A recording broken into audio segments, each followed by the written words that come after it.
당신은 정말 구원받았습니까? 환상 중에 천국에서 한 사람을 만났습니다. 그는 큰 면류관을 쓴 사람이었습니다.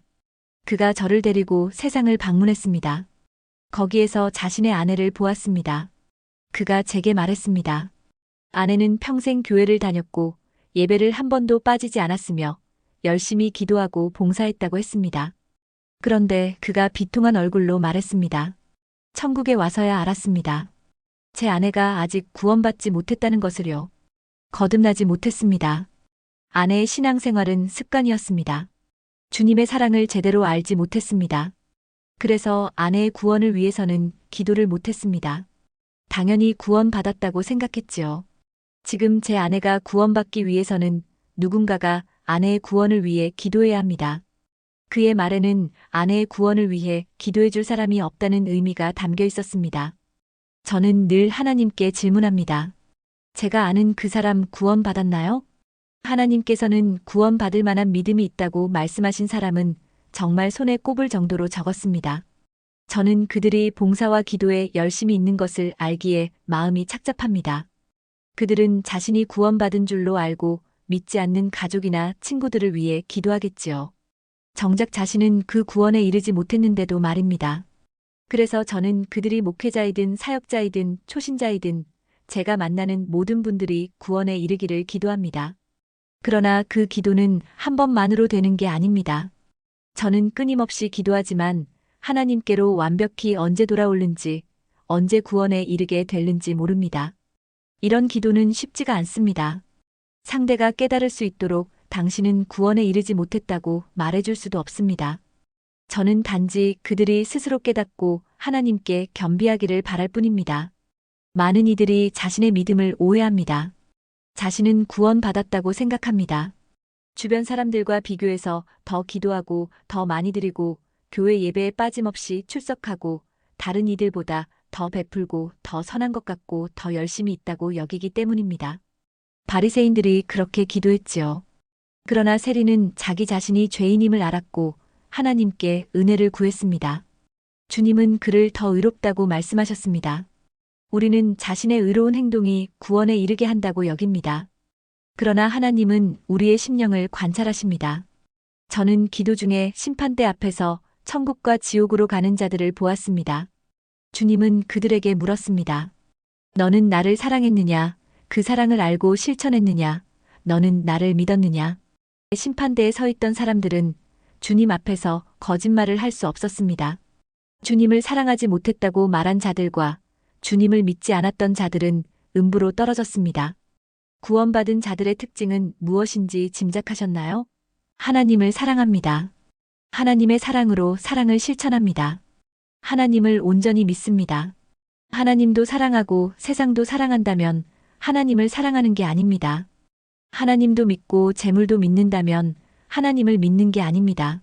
하나님을 사랑하는 사랑이 다른 사람을 판단하고 미워할 수 없는 것입니다. 인간이니 어쩔 수 없다는 말은 변명입니다. 하나님을 사랑하는 사람은 모든 일을 사랑해야 하고 원수도 사랑해야 합니다. 그리고 봉사하고 헌신을 해도 하나님의 사랑으로 해야 합니다. 세상에 사랑하는 방식으로 자신의 의를 드러내기 위한 실천은 사랑이 아닙니다. 우리는 자신을 많이 오해합니다. 자신의 믿음이 아주 좋은 줄 압니다. 그러나 믿음은 세상의 염려와 걱정 앞에서 불에 금방 타버리는 휴지처럼 사그라져 사라집니다. 그런 믿음으로 천국에 갈 수 없습니다. 세상의 문제 앞에 좌절하고 넘어지고 염려하고 걱정을 계속한다면 불에 타버리는 믿음을 가진 것입니다. 하나님을 온전히 신뢰한다는 건 계속되는 세상의 파도 앞에서 두려워하지 말고 하나님께 시선을 두고 하나님을 붙드는 것입니다. 당연히 세상에서는 우리를 넘어뜨리려는 파도가 계속 옵니다. 파도를 보면 베드로처럼 빠질 것입니다. 우리는 하나님을 보는 것입니다. 문제에 굴복당할 것인가? 문제를 뛰어넘어서 하나님을 볼 것인가? 전적으로 본인의 선택입니다. 누군가는 말합니다. 파도를 없애달라고. 그럼 믿음으로 하나님을 바라볼 수 있을 것이라고. 그건 믿음이 아닙니다. 우리는 기도할 때 문제를 없애달라고 기도합니다. 저도 간혹 그렇게 기도합니다. 하지만 저는 문제를 뛰어넘는 믿음을 갖게 해달라고 기도합니다. 잔잔한 파도를 보고 두려워하면 태풍이 몰아칠 때는 어떻게 하시렵니까? 우리의 인생은 어차피 세상의 파도가 계속되는 삶입니다. 믿는 자나 믿지 않는 자나 성령으로 충만한 자나 그렇지 않은 자나 동일합니다. 그러나 믿음으로 선 자는 모든 문제를 쉽게 해결하는 것이 아니라 문제를 뛰어넘습니다. 그게 믿음입니다. 작은 것에 두려워하고 걱정하는 사람들은 예민한 게 아닙니다. 믿음이 연약한 것입니다. 이런 자는 구원받기 힘듭니다. 저는 구원을 놓친 사람들을 봅니다. 주님을 뜨겁게 만났지만 세상의 파도에 휩쓸리게 되면 구원을 놓치고 맙니다. 세상을 보면 넘어집니다. 문제를 보면 흔들립니다. 우리의 시선을 하나님께 두고 믿음으로 굳건히 서야지 구원을 유지할 수 있습니다. 결단하십시오. 어차피 우리는 우리가 할 수 있는 게 없습니다.